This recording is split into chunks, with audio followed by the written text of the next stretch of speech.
Here's my latest culinary experiment.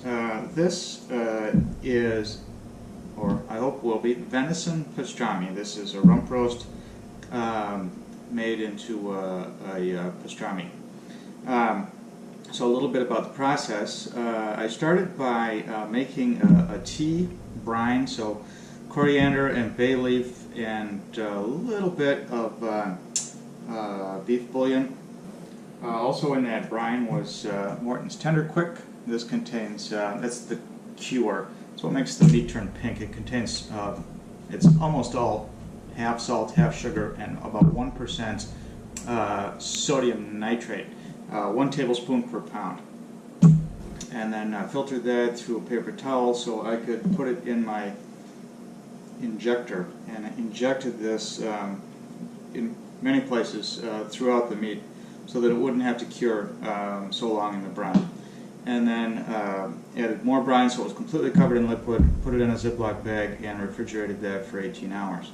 After that I took it out, dried it out, put a light layer of vegetable oil on it, and then put the dry rub on. That's mostly pepper and coriander, a few other spices.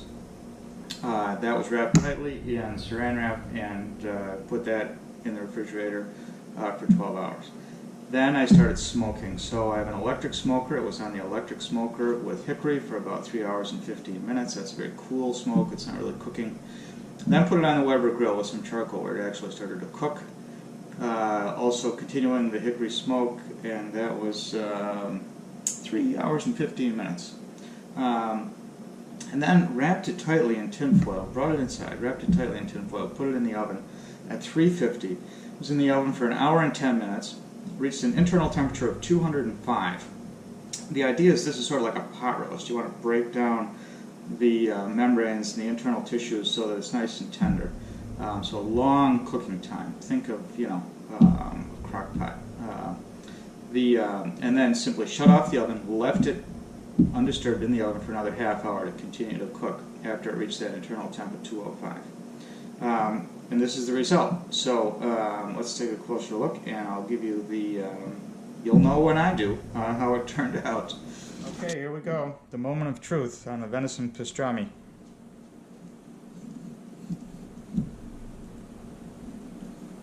It's very dense. Ooh, love that pink color. Looks good. By the way, I did truss it up here. Tied it with a string to keep it tight.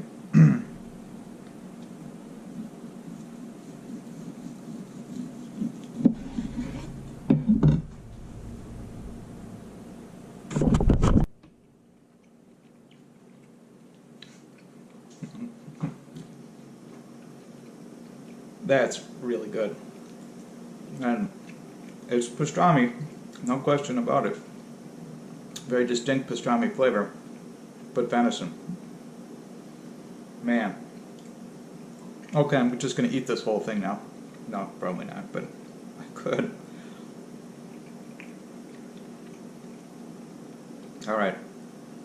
Big success.